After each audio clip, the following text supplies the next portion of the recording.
Hi everybody, welcome back to my channel. I welcome you back. I decided to do it at the ocean today. It's been rainy for the last 2 days, but there was just this little burst of sunshine, and I thought, let me take the opportunity to do an outside shot because I'm still learning how to do this, and I thought, since I live by the ocean, let's take advantage of this beautiful ocean and its beautiful healing power. So welcome back. So my last video basically was telling you all about I had to decide to leave my husband or not. And so I made a decision to leave my husband, and I was living in Florida at the time, and I decided to move back to New Jersey, where I'm originally from. So how was I going to leave my husband? We were broke. He had bankrupted us. And how was I going to do that without any financial means whatsoever? At this point, I was just a paycheck to him. And so I really needed financial help. So I did reach out to my mother, who I thought would, have the incentive to help me out. And my mother originally said yes, she would love to help me out. So, which gave me very, very, great relief. So I had some financial support to help me through what I was getting through.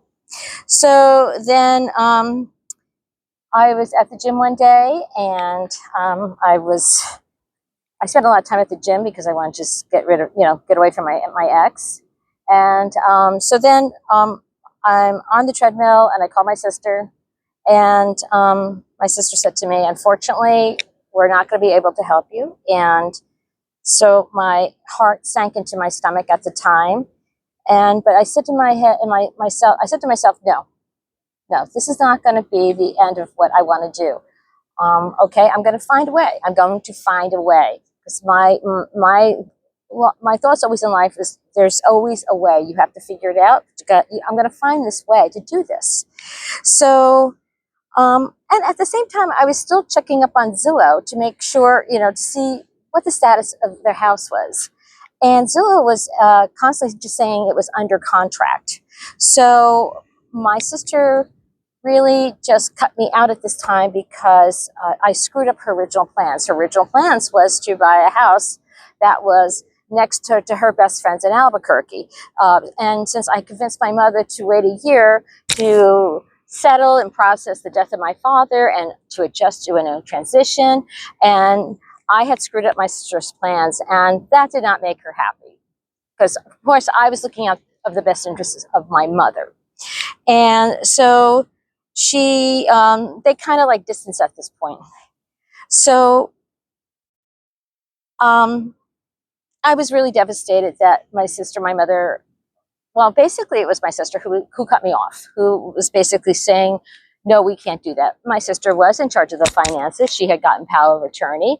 She even kind of swindled me out of my father's life insurance policy because I thought she convinced me my mother needed it.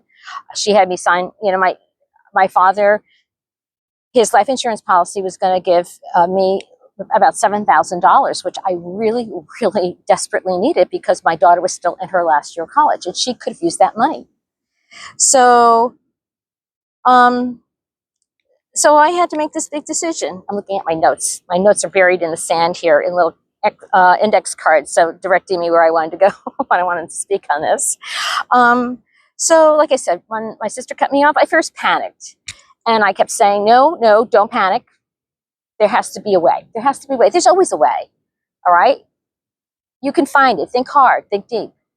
There's always a way, all right? And I'm going to have to come up with it. I'm going to have to get creative. I'm going to have to learn how to do this.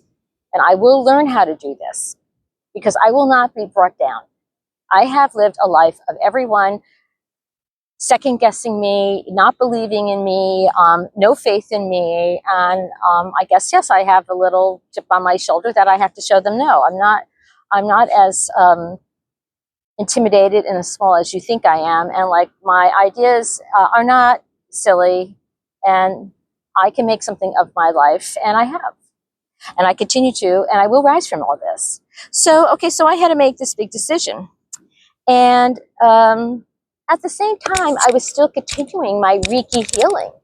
I was still going to this woman that I was seeing every single week. And she was making me stronger. She helped cleanse my energy. I saw dark smoke building out of my stomach, of cleansing me, and I was getting stronger. There was going to be a new sheriff in town. So at the same time, okay, so a few weeks later, I really wanted to go see my mother. And they had lived only 40 minutes away from me. So I called my sister and I said, hey, I'd like to come see you and Mom if I can, spend some time with you guys. I really miss you. And my sister informed me they're no longer 40 minutes away from me. They moved away from the state, 40 minutes away from me, without saying anything to me. Not a word, not a goodbye, nothing. She said to me, oh, I'm sorry we're not there anymore. And I'm like, what do you mean you're not here anymore? She says to me, well, we moved to Albuquerque. I was devastated, speechless. Right now, my stomach is feeling hollow because I have never felt so abandoned and alone in my life. Here is my most time in need, where I need my family surrounding me. And she made sure that they left without a word, so I wouldn't screw things up this time. Because she knew I still had influence over my mother. Because I had been there for my mother my whole life. My sister ran away from the family when she was 19, showed up once in a while, but I looked after my mother and father. And this betrayal, and I knew it was all my sister's doing, not my mother's, really was excruciating, heartless.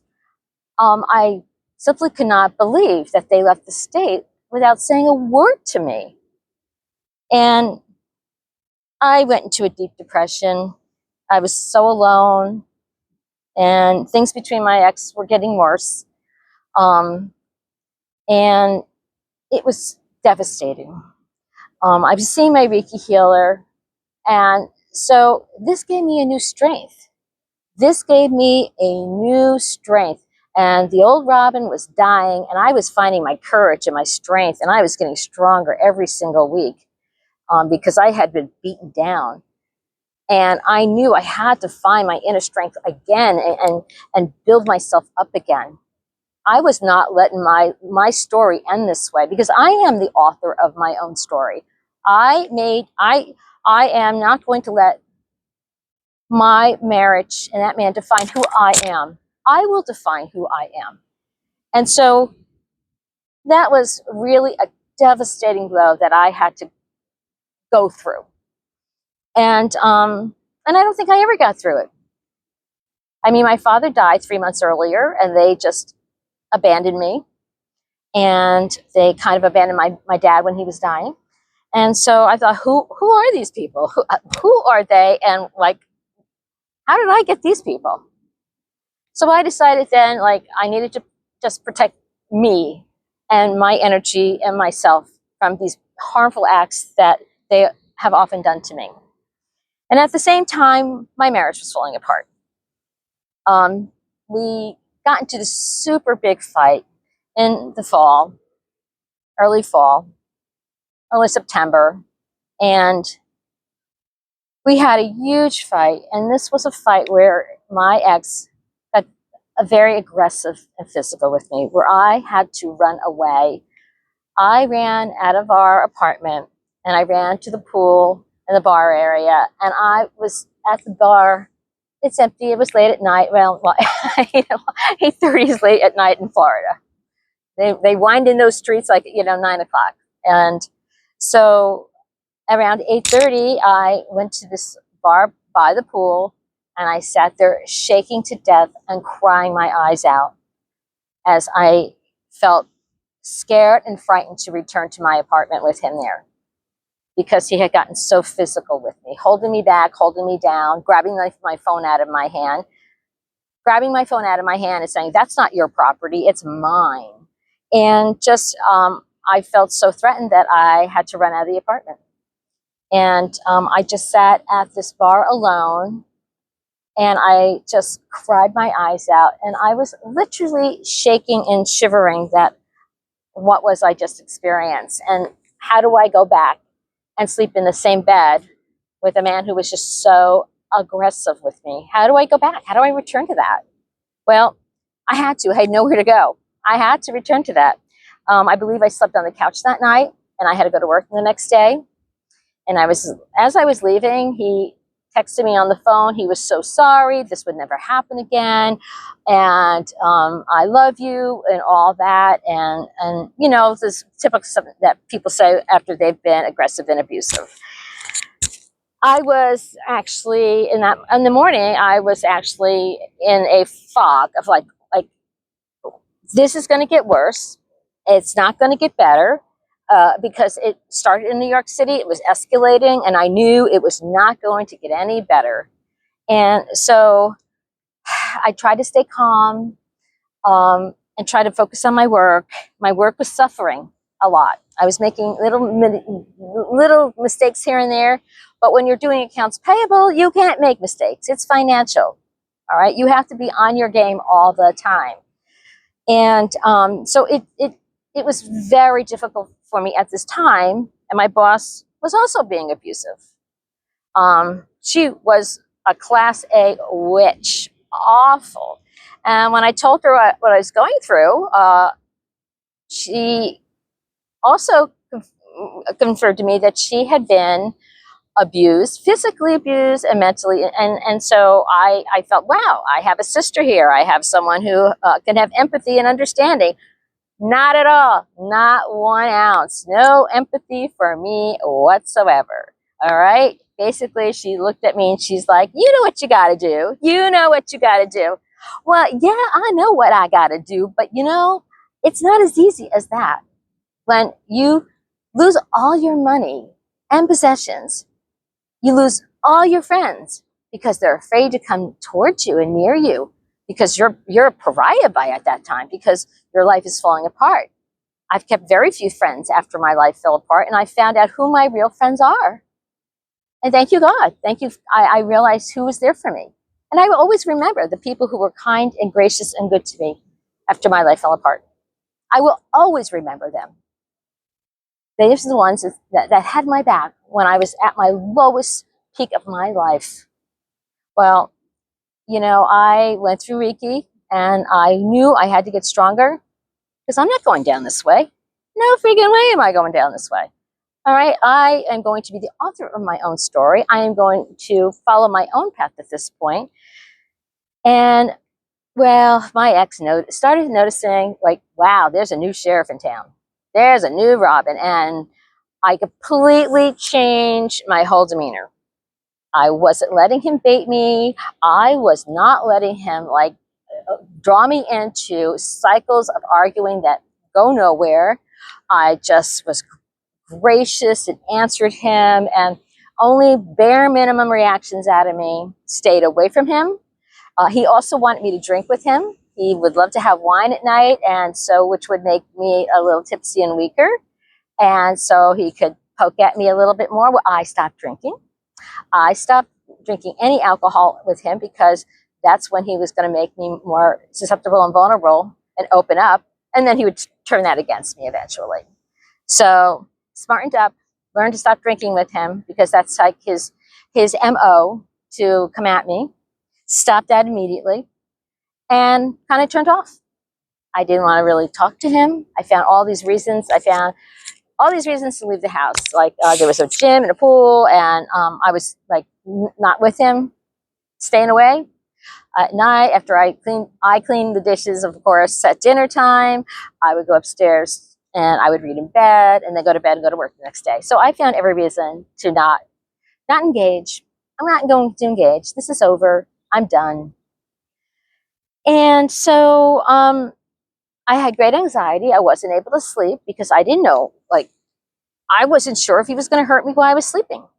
How many times have you heard someone accidentally killed their wife while, like, they were sleeping? Oh, tell the judge, hey, it was an accident. Well, I did not want to leave that legacy to my children. All right? I did not want my children have the legacy of their father accidentally killing their mother. What an awful thing to leave your children. And I wasn't going to allow that happen. So then I was suffering from sheer exhaustion. Just I couldn't sleep. It was horrible. It was really, truly horrible what I was going through. And I luckily had the Reiki healer that I can turn to. My therapist had totally abandoned me when I lost my money. Of course, you know, when I needed him the most. I had him for 22 years, but when I needed him the most, he was gone. So my husband and I, we kind of made peace with one another, but not completely. And I was living in like a lot of fear at the time. And when someone says to you, you know I won't hurt you, don't you? Well, I said to him, no, I don't know that. I actually don't know if you're going to hurt me or not. So I'm going to end it with here. This is my sink and swim episode. And I really thought it was really important that I did at the beach because it's all about sink or swim. Do I sink or swim? Do I stay with him and keep sinking? Or do I venture out on my own with no help from anybody, basically? And do I summon that power within me to continue my life on my journey alone? Can I do this alone? And I felt I had the courage to do this all by myself. And my last year, 5 years of my life have been difficult, hell, hard, deception, lies, people trying to use me again. But I'm not letting that happen anymore. I took my power back, and I'm not taking crap from anyone anymore. And so I had to dig deep. Was I going to do this? So this is my sink and swim. Do I sink or swim? Do I keep going on? And so I thought it was really important that I have it at the beach. And like I said, it's been raining the last 2 days. And here we are, just a burst of sunshine. And finally doing an outside shot. So it's not so as boring as it was in my desk in my house, what I call my studio, actually. So I love you all, and I wish you the best. I hope you come back, because I am getting to the part where, boom, I left. All right. I love you all. You take care. Bye-bye.